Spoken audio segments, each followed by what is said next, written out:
последния епизод, приятели, ще ми е много мъчно, ако се разделя с вас. Но приключенията на Пещерния човек номер 10 финал.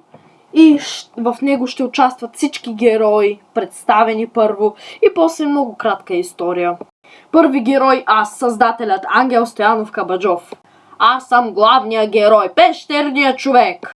Аз съм змията в първия епизод, но за жалост сега съм ангел.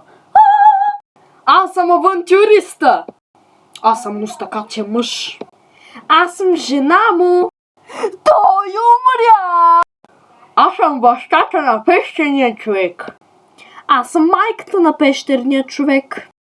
Аз съм първото братче на Пещерния човек. Аз съм второто братче на Пещерния човек. Аз съм сестричката на Пещерния човек, която ака 350 пъти на ден. Аз съм учителката и винаги учете. Аз съм едно от децата от училище, което врещя като мряло. Другите вече спят. Аз съм библиотекара. Трябва да пазим тишина. Това беше от нас сега една песничка за сбогом. И беше Пещерния човек при нас, а сега защо го няма?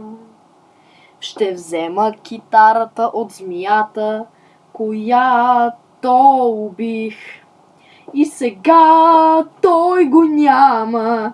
Ще се сбогуваме с него и ще почне втора поредица не за Пещерния човек.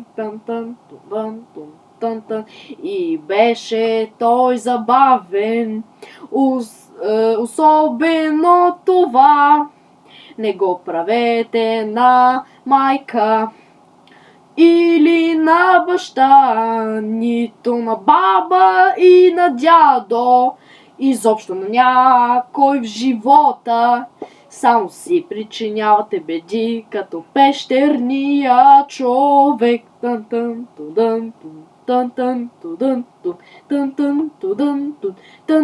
Надявам се да ви е харесало това.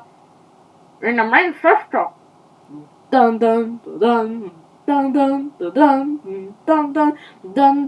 И остават още 20 секунди от това заснемане на тази песен. Искам да сте живи и здрави и никога не се отказвайте да гледате моите филмчета. Тоест на Ангел Кабаджов. Рок-н-рол!